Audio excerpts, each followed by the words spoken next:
Hello à tous, je suis Léonore et je suis ravie de vous accueillir sur Rayonnante.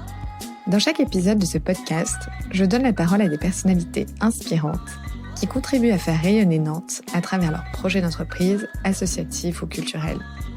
J'espère que vous prendrez plaisir à écouter leur parcours de vie, leurs visions et leurs actions. Rayonnante, le premier podcast de Nantais pour des Nantais.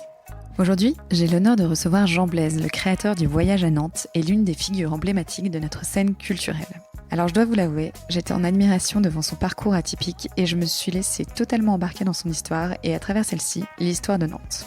C'est en suivant Jean-Marc Ayrault lorsqu'il devient maire de la ville en 89 que Jean Blaise a eu pour objectif de réveiller Nantes, alors endormie culturellement. Du lieu unique au Voyage à Nantes, du Festival des Allumés à la Biennale d'art contemporain Estuaire, je crois qu'on peut dire que le challenge a été relevé et haut la main. Jean Blaise nous partage entre autres avec humour et humilité les nombreuses anecdotes qui ont ponctué son parcours. J'ai rencontré une personnalité hors du commun, qui est toujours à l'affût et qui aime multiplier les projets. Et je trouve que c'est ça ce qui le rend si intéressant et si inspirant. J'espère donc que vous prendrez autant de plaisir à écouter cet épisode que j'en ai eu à l'enregistrer. Bonjour Jean. Bonjour. Je suis très heureuse d'être ici dans les locaux du Voyage à Nantes. Je te remercie beaucoup d'avoir accepté mon invitation à raconter ton parcours, ton métier et toute l'histoire du Voyage à Nantes. Alors on va commencer tout de suite. Pour préparer cette interview, Jean, j'ai fait mon petit travail de recherche en amont et sur ta fiche Wikipédia, j'ai vu que tu étais décrit comme un directeur artistique. Alors comment est-ce que toi, tu définirais ton métier ? C'est plus compliqué que ça. Le Voyage à Nantes, c'est une équipe très importante. C'est au total 300 personnes, si on compte toutes les personnes, tous les salariés qui travaillent sur les sites, les machines, le musée d'histoire, le château. Donc, être directeur général d'une structure comme le Voyage à Nantes, c'est pas seulement faire la direction artistique. Et d'ailleurs, la direction artistique, je la fais avec des collaborateurs, des collaboratrices. Donc, en fait, c'est vraiment plutôt être manager d'une équipe dédiée à la culture dans une ville.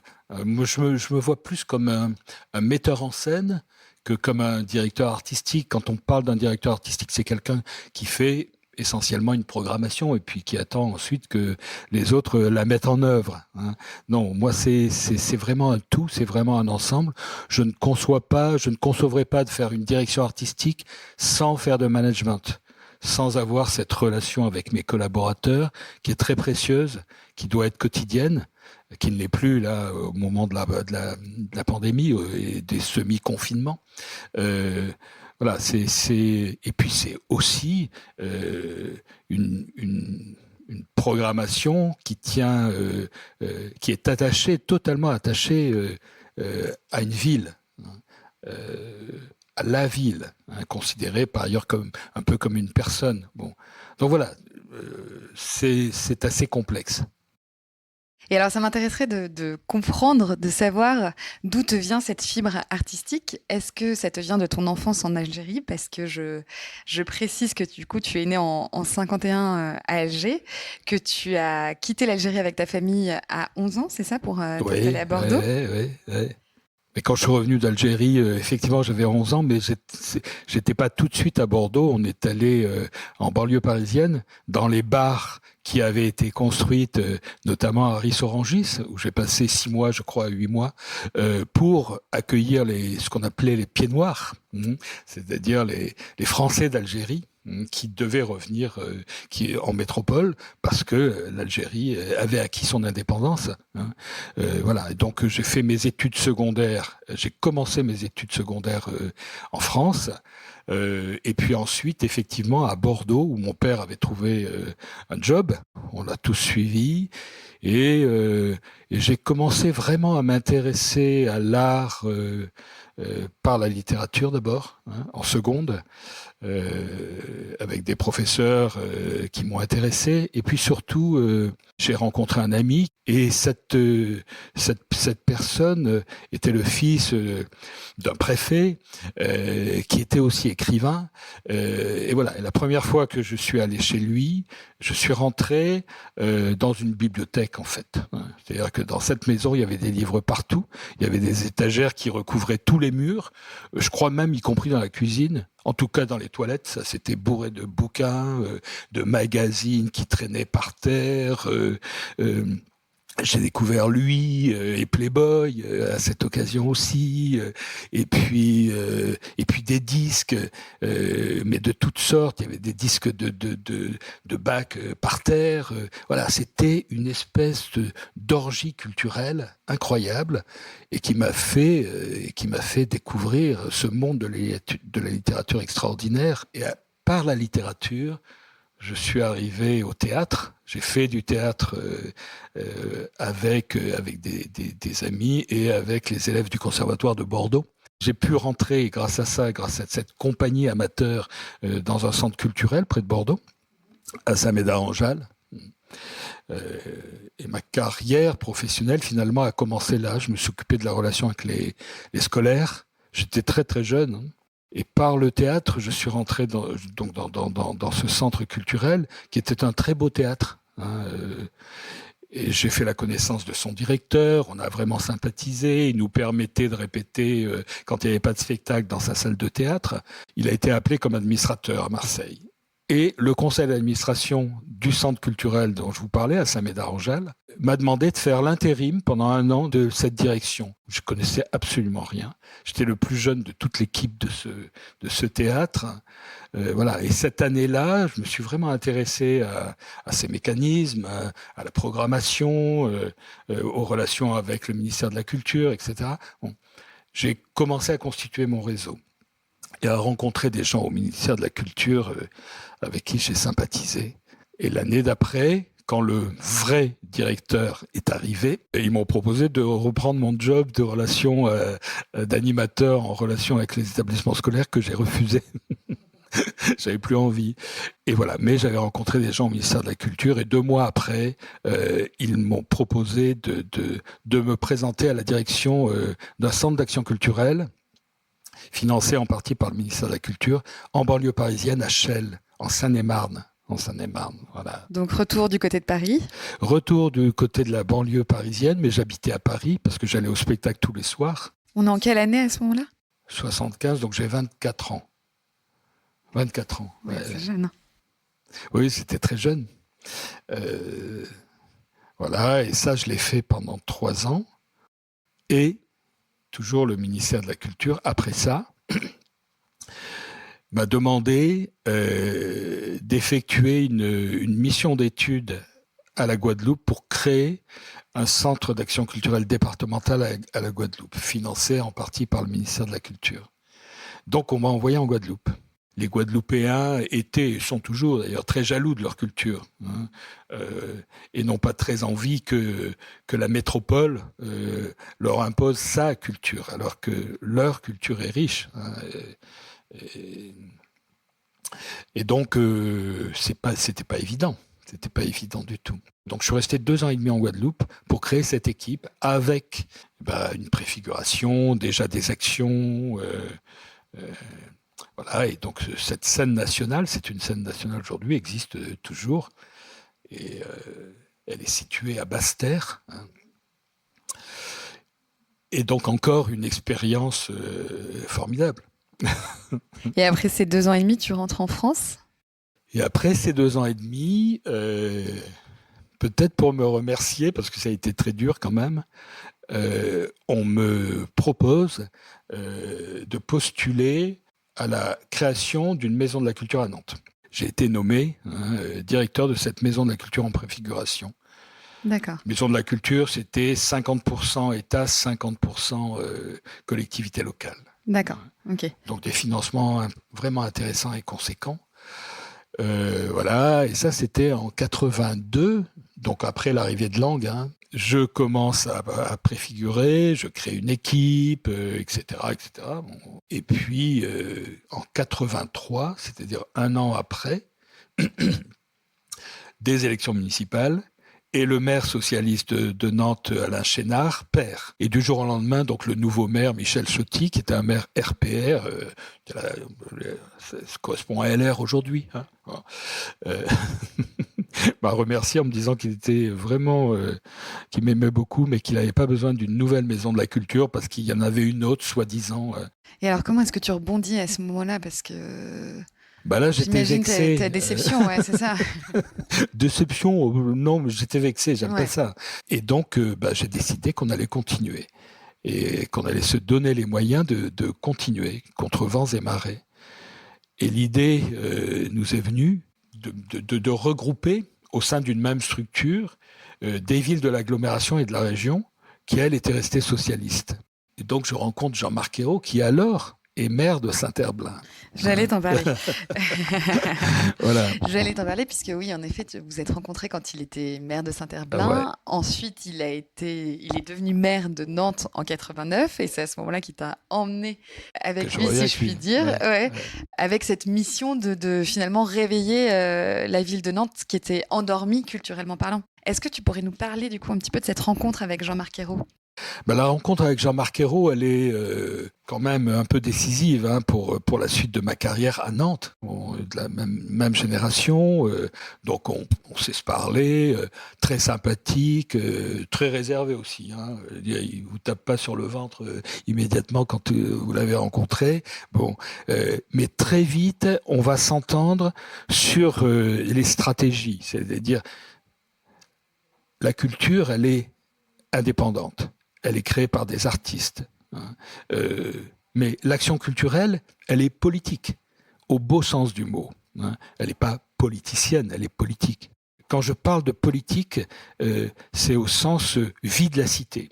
C'est-à-dire que si on veut rendre accessible au plus grand nombre les réalisations d'une action culturelle, les réalisations d'artistes, les propositions d'artistes, les visions d'artistes, eh bien, il faut que on fasse de la politique au sens où elles doivent s'inscrire dans la ville et pas être dans des lieux qui sont comme des petits coffrets dans lesquels on mettrait des trésors inaccessibles aux autres. Il faut vraiment qu'elles participent d'une stratégie politique de la ville. Et donc à Saint-Herblain, on a créé un festival. Les structures culturelles à Saint-Herblain, il n'y en avait pas beaucoup. Donc on a créé un festival dans le parc de la Gournerie, sous chapiteau, festival de théâtre et de danse contemporaine, et qui a tout de suite très très bien marché. D'abord parce que Saint-Herblain, c'est à la porte de Nantes, et parce que depuis l'arrivée de notre ami Choty à Nantes, eh bien, il se passait pas grand-chose sur le plan culturel. Et en fait, ça se passait plutôt à Rezé, à Saint-Herblain, que à Nantes. Donc, on avait tous les Nantais qui avaient envie de culture, qui avaient envie d'énergie, qui venaient en banlieue, en quelque sorte. Et le festival de Saint-Herblain a été un beau succès. Et du coup, avec Jean-Marc Ayrault, vous quittez Saint-Herblain sur ce succès. Et là, ensuite, vous arrivez à Nantes.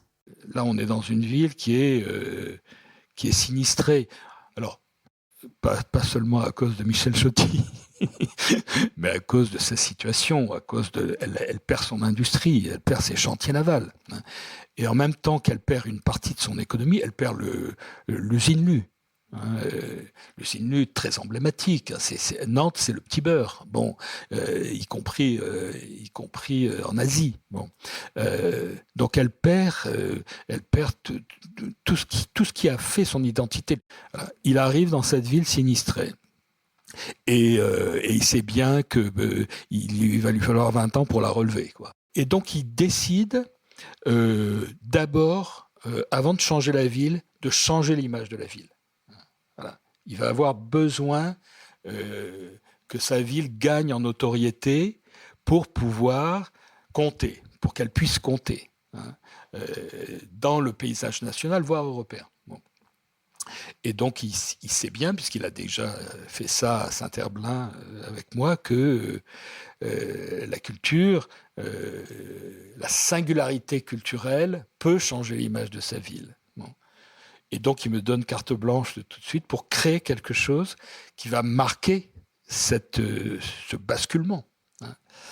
Et on crée un an après, tout de suite. Un an après, c'est vraiment court pour créer un nouvel événement culturel. On crée les Allumés. Les Allumés EES, c'est-à-dire les villes dans la nuit, les villes allumées, mais aussi allumées au sens où on l'entendait alors folle.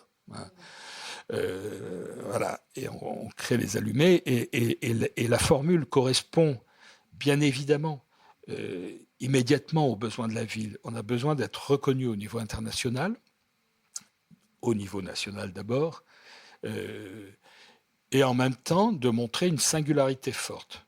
Et les allumés, c'est chaque année, pendant 6 nuits, de 6 heures du matin, de 6 heures du soir à 6 heures du matin, et pendant 6 ans, on va produire des artistes d'avant-garde de grandes villes du monde.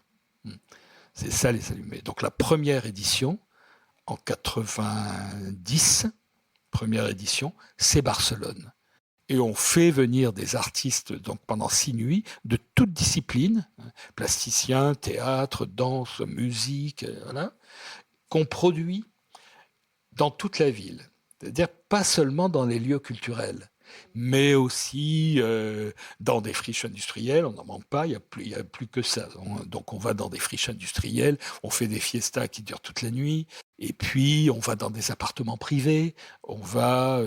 donc les gens adorent ça, pouvoir pénétrer dans un appartement privé, dans un hôtel particulier. Donc il y avait déjà cette idée finalement d'art dans l'espace public. Oui. Ouais, l'intrusion de l'art, c'est-à-dire comment l'art vient créer de l'énergie et bousculer, et stimuler, et pénétrer. Et donc il y a tout de suite un engouement pour les allumés incroyable. Hein. C'est ouais, c'est il y a du monde partout, succès. quoi. La ville débordée. Bon. Ouais. Et je te coupe, mais tu utilises justement ce terme bousculer, donc ça me fait penser à une autre de mes questions. En fait, j'ai lu que Jean-Marc Ayrault avait dit de toi que tu poussais à l'audace, que tu l'avais bousculé. Bousculé, je sais pas, je l'ai plutôt stimulé, c'est-à-dire que il adorait ça et il n'était pas d'accord avec moi. Hein. Il n'était pas d'accord. Il fallait toujours que je lui montre que j'avais raison, hein, toujours. Et donc, quand on discutait souvent hein, de tout, il faisait l'idiot.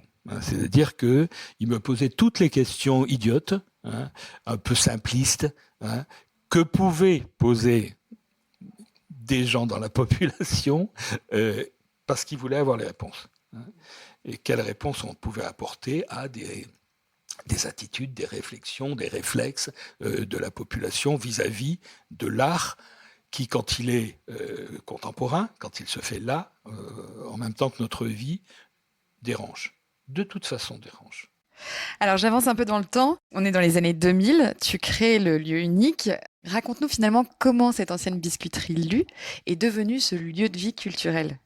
En 1994, à l'occasion de l'édition consacrée au Caire, je découvre la friche de Lu.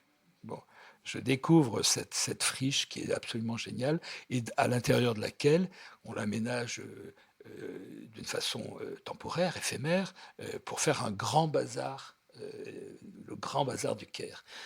C'était quelque chose, c'était vraiment un grand bordel, quoi. Mais incroyable, quoi.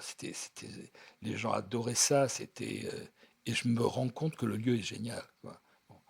Je me dis, quand on posera nos valises, on ne fera pas une maison de la culture, on investira un lieu comme ça, une friche qu'on va réaménager à notre dimension. Il avait été question de la raser, hein, l'usine Lu. Hein, c'était presque une des tours avait déjà disparu et ils envisageaient de la raser pour faire une opération de promotion et avec des promoteurs, pardon.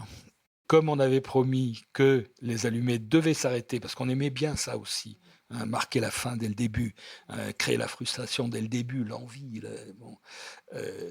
On a appelé les autres éditions fin de siècle. Et on a fini en 99 et on a ouvert le lieu donc le 1er janvier 2000 à minuit. D'accord. Et ton idée était de faire de ce lieu tout de suite ce lieu de vie culturel avec ce bar, ces espaces de vie, ce hammam. Ouais. D'accord. Un lieu totalement libre, hein, c'est-à-dire le contraire d'une maison de la culture.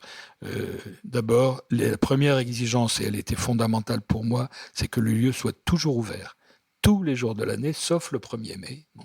Et puis avec mon équipe, on se baladait dans le lieu comme si c'était notre maison, et voilà, et on se disait, tiens, là on va faire la buanderie, là on va faire la salle à manger, là on va faire la chambre des enfants.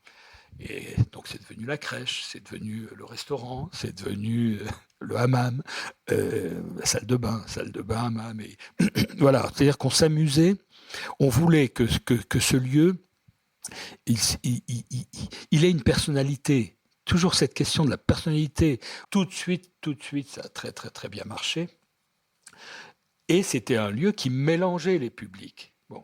Alors très vite quand même, on s'est aperçu que quand on faisait notre programmation théâtre contemporain ou danse contemporaine, on avait toujours le même public que dans les autres scènes nationales, bien évidemment.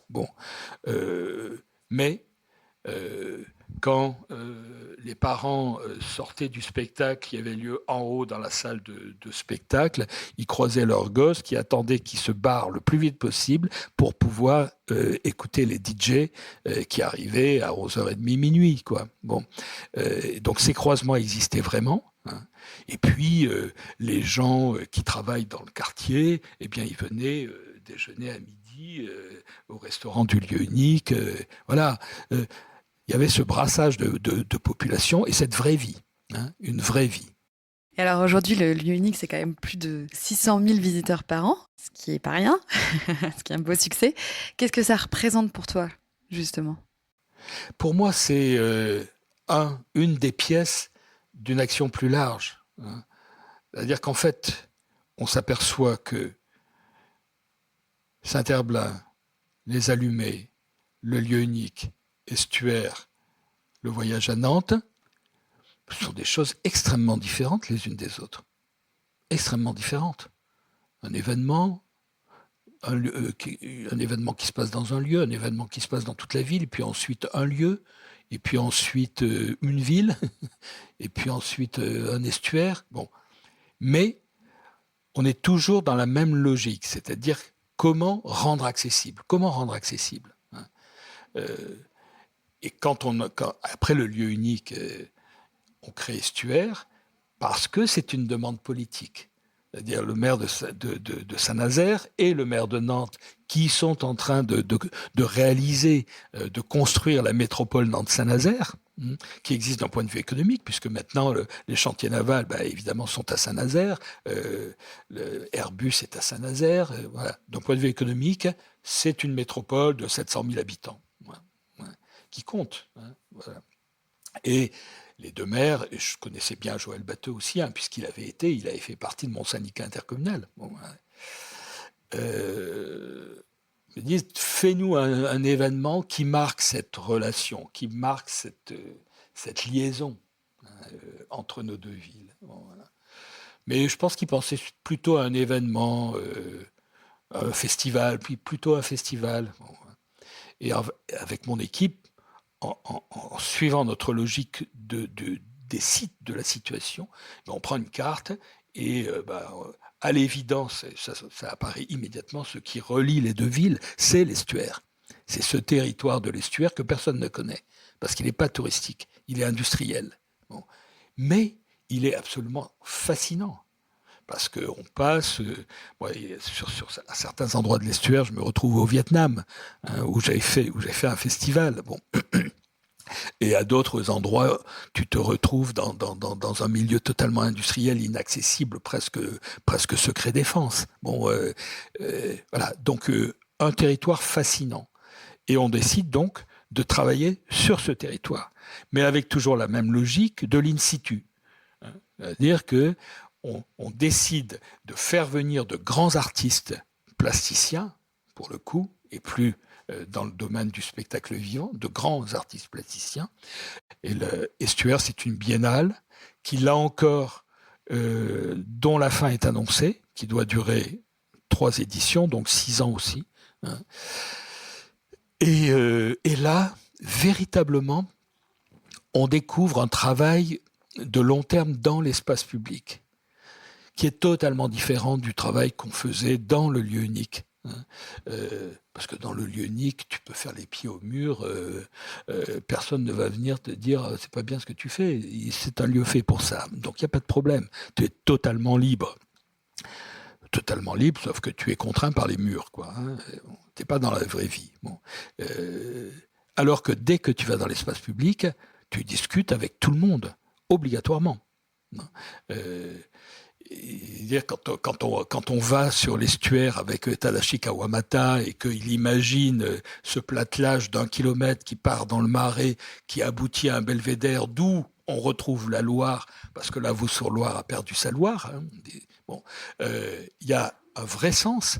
Et puis en même temps, il va sur le territoire des autres. Conservatoire du littoral, tu as des éleveurs qui laissent leurs animaux là avec l'autorisation du conservatoire du littoral.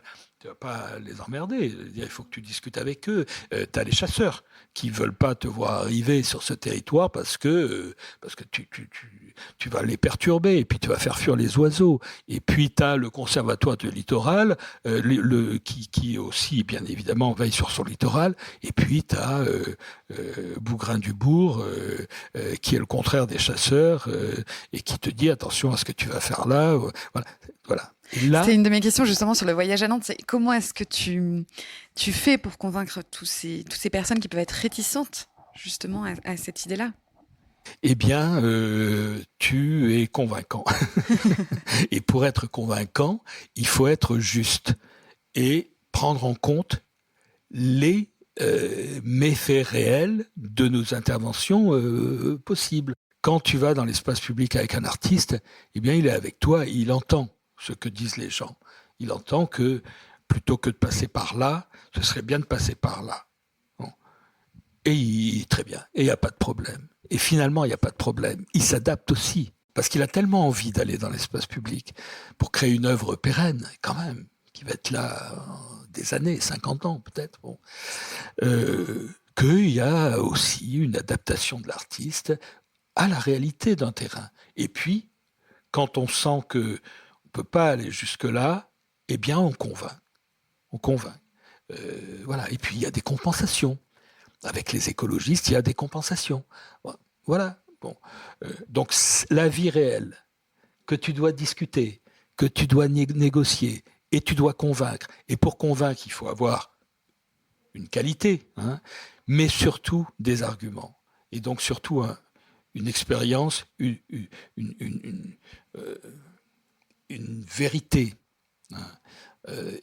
Moi, j'essaye, quand je parle aux gens, d'être vraiment hyper clair, quoi, de ne pas utiliser un jargon cultureux. Et alors, tu parlais tout à l'heure justement de la fin programmée d'Estuaire, donc qui est arrivée en 2012. À ce moment-là, tu crées le voyage à Nantes. Comment est-ce que tu fais pour passer de l'un à l'autre ? En fait, ce que me demande Jean-Marc Ayrault, à partir de 2007, avec la Biennale Estuaire, avec aussi la réouverture du château des Ducs de Bretagne, musée d'histoire, avec aussi l'ouverture des machines, l'éléphant né en 2007. Bon. Donc avec ces trois offres fortes, hein, et qui s'adressent à des publics différents d'ailleurs, hein, eh bien on voit arriver un tourisme culturel qui n'existait pas jusqu'alors, qui existait au moment des événements, mais qui n'existait pas en continu. On voit arriver des touristes qui commencent à venir parce que Nantes est une ville culturelle. Parce que c'est aussi des artistes qui ont une notoriété internationale. Hein. Jimmy Durham, Daniel Buren, c'est vraiment c'est le must au mondial. Hein. Bon, voilà. Donc voilà, on commence à ressentir ça. Et après la deuxième édition d'Estuaire, Jean-Marc me demande de créer une nouvelle structure, une société publique locale qui rassemblerait le château, les machines, le mémorial de l'abolition de l'esclavage, la collection Estuaire et l'office du tourisme. Donc une idée baroque, parce qu'elle n'existe pas ailleurs non plus, hein, parce que l'idée est bonne. Hein, on n'a pas un patrimoine exceptionnel sur lequel s'appuyer. Bon, on peut avoir cette créativité, cette force de la création qui transforme la ville comme offre. Quoi. C'est ça l'idée. Bon. Et très vite, donc on crée cette structure en 2010, il y a maintenant 10 ans, et très vite, on s'aperçoit que si on ne crée pas un événement, on n'apparaîtra pas. C'est l'événement qui te fait apparaître, toujours. Bon. Et donc on décide de poursuivre la démarche d'Estuaire, mais à Nantes. À Nantes et dans certaines parties de l'agglomération. Voilà.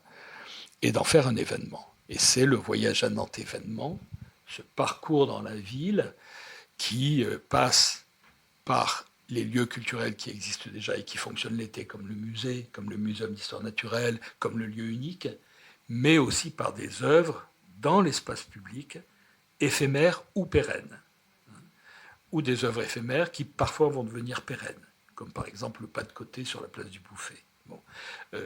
Voilà. Et c'est ça qu'on vend, c'est ça qu'on offre. On dit, vous venez à Nantes en juillet et en août, et là, vous allez faire un parcours de 20 km avec des surprises sans arrêt. Et un parcours culturel très haut niveau. Parce que le musée d'art de Nantes, c'est très haut niveau. Hein. Les expositions du lieu unique, c'est très haut niveau. Hein. Le muséum d'histoire naturelle de Nantes, c'est très bon aussi. Bon. Voilà, donc on a cette possibilité-là. Et pendant 10 ans, on va marteler, on va communiquer, on va faire intervenir des artistes, on va montrer cette créativité. Et en 10 ans, on va multiplier par 2 le nombre de touristes à Nantes. On y reviendra justement. Mais au préalable, ça m'intéresserait de comprendre justement comment vous fonctionnez avec les artistes. Comment est-ce que vous les choisissez? Et est-ce que vous leur laissez carte blanche? Ou au contraire, est-ce que vous leur fixez des limites liées finalement à la ville, au fait que ce soit de l'art en plein air? La démarche, elle est de choisir un artiste en fonction de l'équation, en fonction du lieu ou du monument. Et c'est là où mon rôle est celui du metteur en scène. C'est-à-dire que je choisis dans la ville qui est en mouvement sans cesse, hein, qui est en train de marcher, hein, les endroits qu'il faut traiter, qui me semblent stratégiques, où il faut aller. Par exemple, cette année on est allé vers la Lab, la brasserie du Bas-Chantenay, hein, parce que la ville avance par là. Et parce que la brasserie qui a été réalisée là, qui m'a rappelé le lieu unique d'il y a 20 ans, elle a été superbement réalisée. Et elle est bien là où elle est. Et là où elle est, c'est un site que tous les Nantais sont en train de découvrir, et pas seulement les touristes, qui est génial. Et dans le même temps, la TAN crée, avec le Navibus, une liaison entre ce lieu et l'île de Nantes, où on est depuis toujours. Bon, voilà. Donc là, pour moi, c'est une évidence. Il faut qu'on aille là, que le parcours passe par là. Donc ça, c'est mon job. Et après, on essaye, et là, c'est le job de toute l'équipe, de trouver l'artiste, ou les artistes, ou le designer, ou l'architecte, qui va avoir envie d'aller là, hein, de traiter ça. Et l'une d'entre nous, ou l'un d'entre nous, dit « Ah, je pense qu'un tel serait vraiment bien. » Voilà. D'accord. Et on dit « Ah ouais. » Bon. Et donc, on le fait venir un tel. On sent très vite s'il a envie ou pas. Alors, en général, il a envie. Elle a envie. Bon.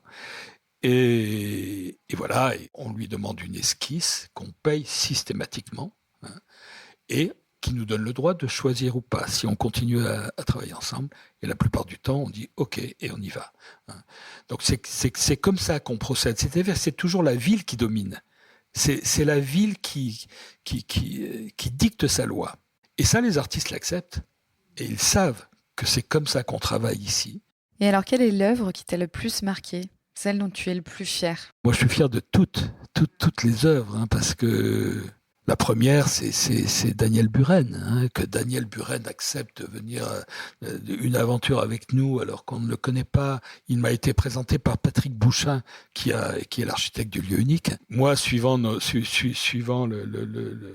la démarche que je t'ai décrite tout à l'heure. Je pense à un lieu, et pour moi, c'était une usine qui était vers Couëron, sur les bords de la Loire. C'était pour Estuaire, Daniel Buren. Hein. Bon. Et une usine qui était recouverte de sa propre pollution. C'était un monochrome. Et donc, on fait venir Daniel Buren, on prend un bateau, et je vais lui montrer cette usine qui appartenait au groupe Total. Je sais plus ce qu'elle faisait. Enfin, vraiment des saloperies, quoi. Et je lui montre ça, je dis, regarde, c'est hallucinant de voir ça là, dans ce paysage absolument magnifique. Il me dit, bah oui, justement, c'est vraiment hallucinant. Bon. Et il me dit, bah la seule chose qu'on puisse faire avec ça, c'est la faire disparaître, quoi. Et donc, il imagine une œuvre qui est une espèce de paravent gigantesque, toute une suite de poteaux, avec des espèces d'éoliennes qui tournent autour des poteaux, avec qui donnent de la couleur, bon, et qui cachent l'usine, carrément. Bon. Et je trouve ça génial. Je dis, OK, on y va. Bon. Et 2 mois après, Total nous annonce qu'ils vont raser l'usine, qu'ils arrêtent tout et qu'ils vont raser l'usine. Voilà.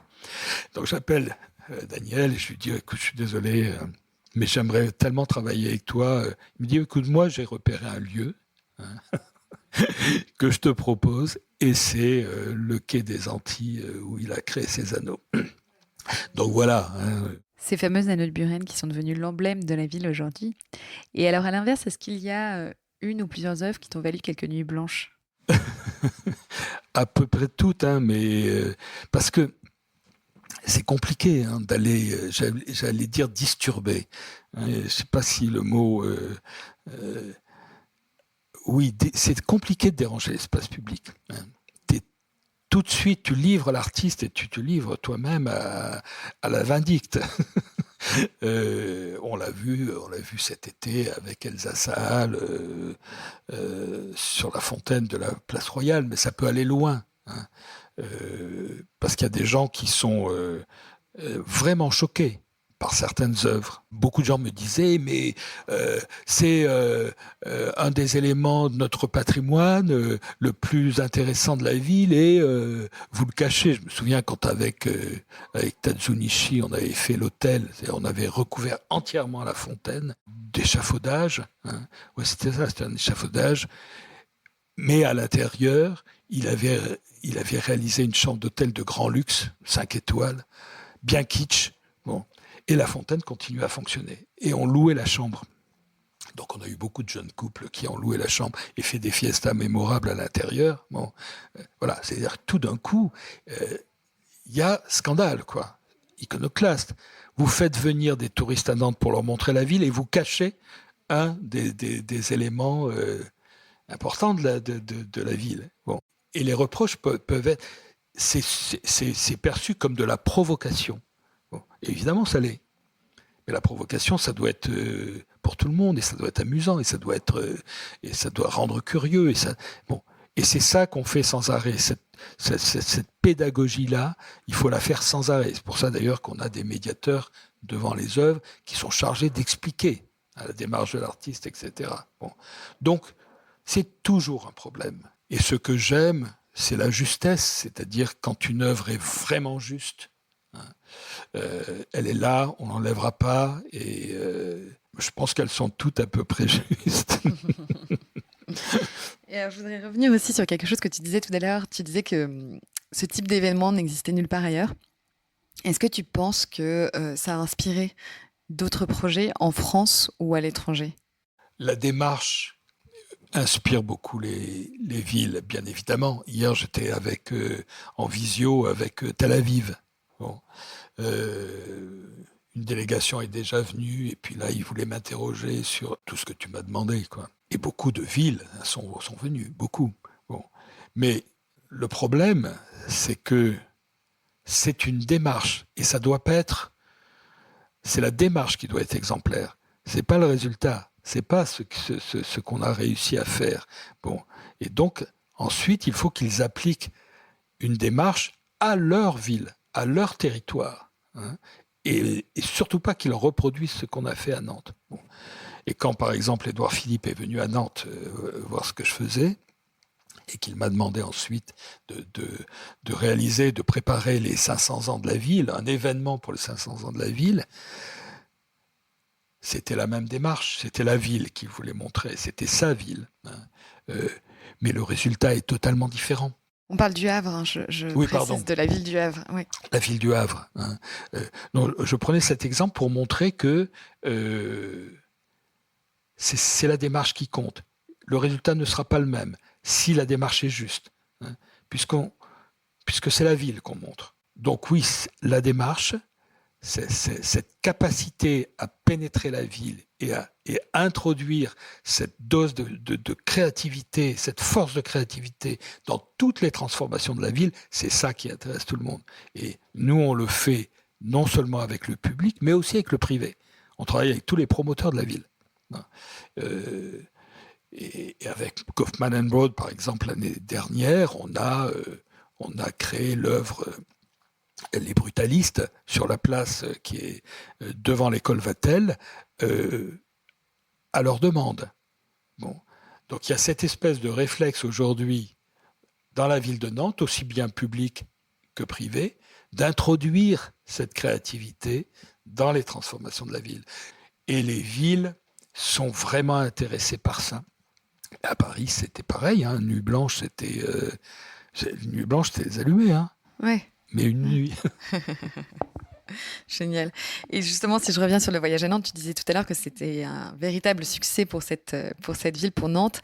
J'ai lu qu'en 5 ans, le nombre de visiteurs estivaux avait grimpé de 55%, que ça rapportait 53 millions d'euros de retombées économiques pour la ville et que, comme tu le disais, l'image de Nantes a changé. Donc le bilan est plus que positif, mais ça m'intéresserait du coup de savoir si toi, tu le perçois comme un succès. Il me faut un peu de distance. Là, aujourd'hui, oui. Parce qu'après 10 ans, normalement, j'aurais dû arrêter le voyage à Nantes et faire autre chose, avoir un autre projet. Mais oui, quand tu prends de la distance, les allumés, ça a été un succès, j'en suis sûr. Le lieu unique, ça a été un succès, j'en suis sûr. Mais j'ai cette distance. Mais quand je le faisais, non, pas du tout. Pas du tout. Je doutais, mais sans cesse. Et je me disais, ils vont s'apercevoir que c'est bidon. Moi, je suis atteint du syndrome de l'imposteur, mais vraiment, vraiment. C'est un journaliste de Mediapart qui m'a dit ça un jour, parce que je ne connaissais pas l'expression. Dire que oui, toujours, je pense que les gens ne se rendent pas compte. Non, c'est pas aussi fort et aussi... mais tant mieux, parce que c'est sur le doute que tu as cette envie de perfection, que tu as cette envie d'être juste, d'aller au bout c'est le doute qui fait ça, sinon tu le ferais pas comme ça. Donc moi je doute toujours, et je doute toujours de moi, parce que au fond de moi je sais bien quelle est ma culture, mon patrimoine personnel, et je sais bien, je connais bien mes défauts, donc non, je doute toujours. Est-ce qu'il y a une fin programmée au voyage à Nantes ? Une fin, je pense que non, parce que cette démarche-là, cette idée que l'art, la créativité doit accompagner l'histoire, tout simplement, d'une vie, d'une ville, elle est éternelle, elle doit être éternelle. C'est la marque d'une civilisation de haut niveau. Mais après, il faut absolument que ça se transforme aussi. C'est-à-dire que je pense qu'aujourd'hui, on ne fait pas les mêmes choses que ce qu'on faisait il y a 10 ans, bien sûr. Donc il y a une adaptation. On parle sans cesse d'interprétation, d'adaptation. Donc adaptons-nous, nous aussi. Et voilà. Et cette faculté d'adaptation et de transformation, elle est fondamentale. Donc le voyage à Nantes, il peut continuer encore un siècle, à la condition que ceux qui vont le porter soient à l'affût des transformations de la ville, et prêts à changer de braquet ou à, je sais pas moi, peut-être que le voyage à Nantes, dans 5 ans, euh, ce sera, portera attention plutôt à l'architecture, j'en sais rien, qu'à l'art. Bon. Parce que pour moi, certaines réalisations architecturales sont des chefs-d'œuvre. Et j'imagine qu'en ce moment, tu es en train de préparer avec tes équipes l'édition 2021. Quelle surprise vous nous réservez encore pour cette nouvelle édition? Certaines œuvres devaient être là cette année et on a dû les repousser à cause du confinement. Donc il va y avoir une installation du Goschiavi sur la fontaine de la place Royale, qui va être assez, je pense, spectaculaire, hein, forte. C'est l'échouage d'un bateau, hein, rouillé sur sa fontaine. Hein, mais qui va quand même être assez haut, spectaculaire, assez immense. Bon, et qui, pour l'artiste, représente les choix sans doute d'un bateau de migrants. Hein, bon. Donc un sens politique que l'artiste soit donné, hein, et en même temps quelque chose qui va s'imposer d'une façon très forte, hein, très puissante, je pense, sur cette place. Euh, voilà, et puis qu'est-ce que je peux te dire encore? On a une réunion de prog cet après-midi. Ah, j'arrive trop tôt. Non, mais on a déjà plein d'installations qui sont parties. Est-ce qu'il y a des lieux à Nantes qui n'ont pas encore été exploités? Oh oui, sans doute, oui. Oui, il y a plein de lieux. Et des lieux emblématiques que tu aimerais, toi, mettre en avant avec le voyage à Nantes? Non, parce qu'on l'aurait fait. On s'est jamais arrêté. On s'est jamais dit, oh non, ça, on peut pas le faire. Jamais. Non. Alors on a été limité, hein. Parfois, il y a des œuvres qu'on n'a pas pu faire, mais au contraire, on a toujours cherché ce qui était intéressant d'un point de vue urbanistique. L'année dernière, quand on a fait la fontaine sur l'opéra, c'est qu'en même temps, on a demandé à la ville de fermer la rue. Parce que c'était pas possible d'avoir des passages. Et on a demandé à la TAN d'arrêter le bus. Bon.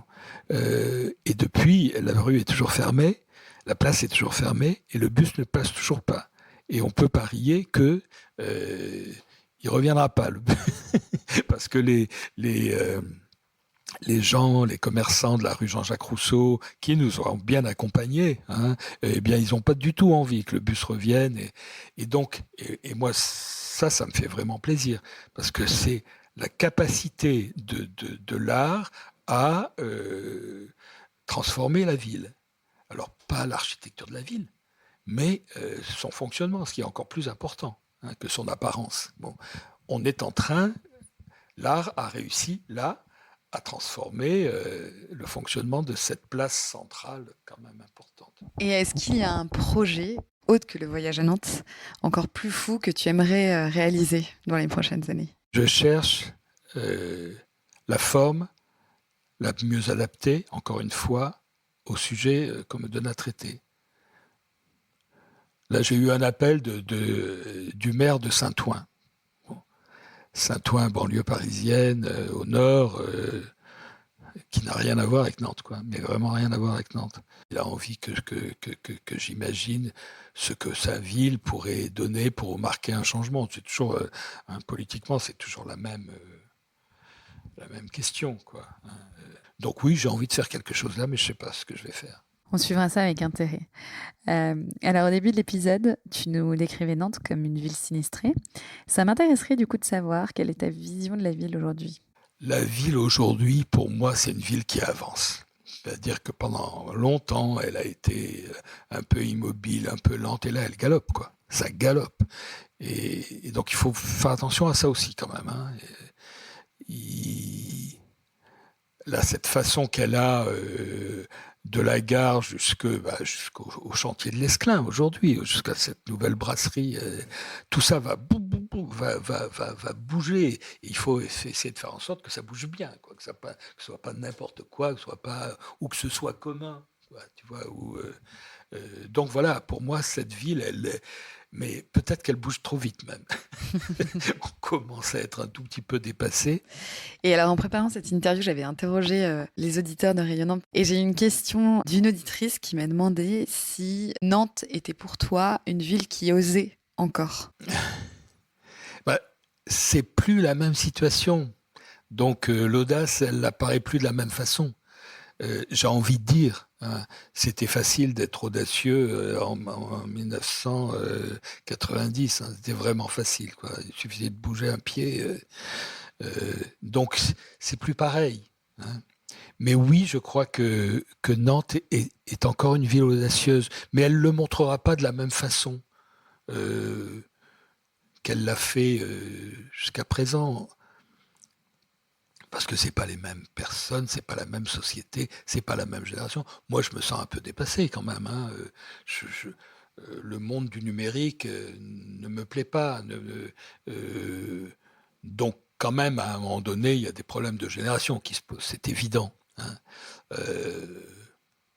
Donc, l'audace aujourd'hui, elle va se manifester d'une autre façon. Que de notre temps. Mais oui, c'est une ville audacieuse. Et puis, Johanna est quelqu'un vraiment ça pulse, quoi. Hein, il se passe quelque chose. Elle va aller loin. Sans doute. Et alors, j'aime bien terminer ce podcast par demander à mes invités quelles sont leurs adresses préférées à Nantes et si elles souhaitent les partager avec les auditeurs de Rayonnante. Est-ce que toi, tu as une ou deux ou plusieurs adresses que tu souhaiterais partager aujourd'hui? Oh, bah oui, j'en ai plusieurs. Le samedi midi, j'ai le Beckett's. C'est un restaurant irlandais, on va dire. Qui est très bien et son patron est super et on est devenus amis et puis cette espèce d'intimité, c'est petit, c'est de bric et de broc, mais la bouffe est très bonne. Il cuisine très bien la cuisine asiatique, mais tu te demandes pourquoi, parce que c'est un vrai Irlandais, quoi. Bon, voilà, cette espèce, si tu veux, c'est un lieu curieux, avec un personnage curieux, avec les gens qui servent, ils sont super aussi. C'est une espèce de mélange de tout. Voilà, donc c'est le lieu comme ça où tu te sens bien, et j'y vais avec des amis, avec ma famille aussi. Voilà, après, les lieux comme chez Song aussi. J'aime bien ce restaurant asiatique, très très bonne cuisine. Et là encore, ce que j'aime bien, c'est la patronne. Enfin, pas elle en particulier, mais voilà. Ce qu'elle dégage, quoi. Ouais, l'ambiance qu'elle met dans son restaurant. Ouais.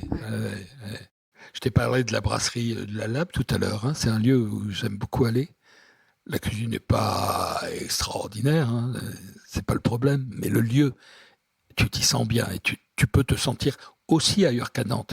Ce qui est, quand tu me demandais tout à l'heure comment je voyais Nantes, eh bien, ce qui est très particulier, très spécifique à Nantes, c'est que dans beaucoup d'endroits, sur beaucoup de points de vue, tu peux te sentir ailleurs qu'à Nantes. Partout à Nantes, tu peux te sentir ailleurs qu'à Nantes. Et ça, c'est génial. Génial. Bon, bah, on va s'arrêter là-dessus. Je te remercie beaucoup, en tout cas, Jean, pour ta disponibilité, pour la qualité de cet échange. C'était vraiment très, très enrichissant. Merci à toi. Et je te souhaite une très belle journée. Merci. Merci pour votre écoute. J'espère que notre discussion vous a inspiré. Si c'est le cas, eh bien, je compte sur vous pour en parler autour de vous. Et si vous souhaitez soutenir le podcast, sachez que vous pouvez le faire en laissant un petit commentaire et 5 étoiles sur Apple Podcast. Pour suivre l'actualité de Rayonnante et me contacter, je vous donne rendez-vous sur le compte Instagram, le compte Facebook et Twitter du podcast. En attendant, je vous souhaite une très belle journée et je vous retrouve dans 15 jours pour un nouvel épisode.